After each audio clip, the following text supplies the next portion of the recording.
Self-sabotage isn't a character flaw. It's not just procrastination or fear, it's protection. Your mind learned to keep you safe by avoiding risk, by staying small, by expecting failure because at some point taking chances meant getting hurt. So now you start projects and don't finish. You push good people away. You scroll for hours instead of chasing your goals. That's not laziness, that's survival.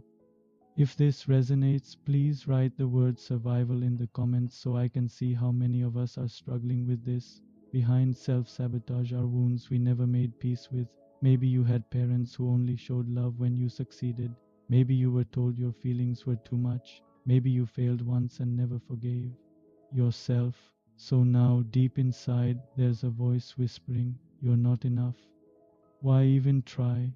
You'll mess it up anyway." And every time you get close to something good, that voice pulls you back.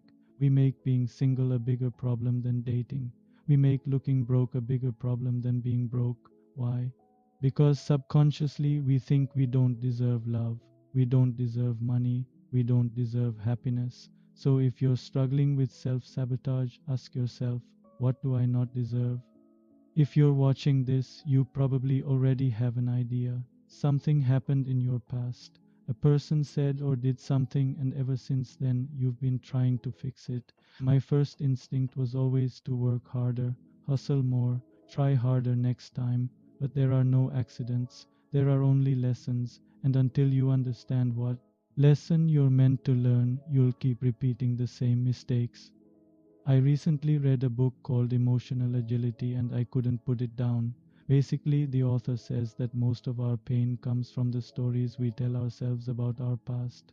Once you realize that you're not actually stuck, you're simply choosing to stay in the past, you start to feel a sense of freedom. Here are 3 ways you can break free from the past.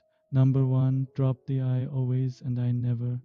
Saying I always mess up or I never succeed is a form of self-fulfilling prophecy.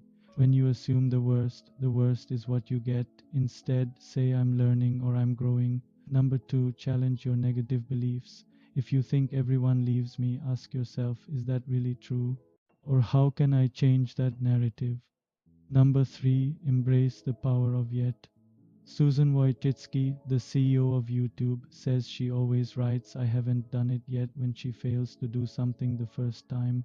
For example, if I can't solve a problem right away, I say I haven't solved it yet, but I will, because assuming you can't do something is another way of saying you are not capable, which again goes back to the belief that you don't deserve to succeed.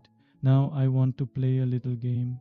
In the comments, write one thing you wish you could let go of, one story you tell yourself that's keeping you stuck. As you write it, visualize it leaving your body. Imagine it dissolving into light or floating away like a balloon. Then write one thing you can replace it with. Write one empowering belief that will help you move forward. As you write it, feel its power surge through you like electricity or warm sunlight.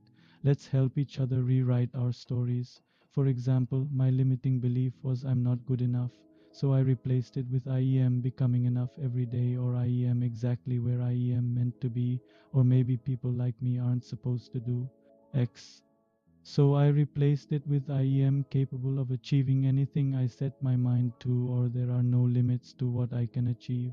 Now I want to share a powerful quote with you. It says, "When you argue with reality, you lose. When you align with reality, you win. The universe doesn't care what you think. It doesn't care if you think you're too sick or too poor or too stupid.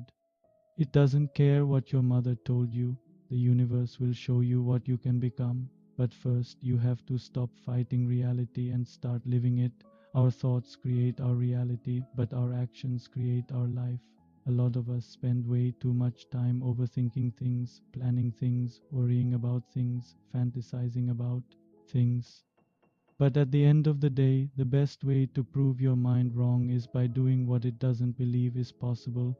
That project, goal, dream, relationship, whatever it is you desire, you can't keep putting it off. You have to start moving towards it. In the words of author Paulo Coelho, when you want something, all the universe conspires in helping you to achieve it. When you set an intention, the universe responds. It's like a magnet.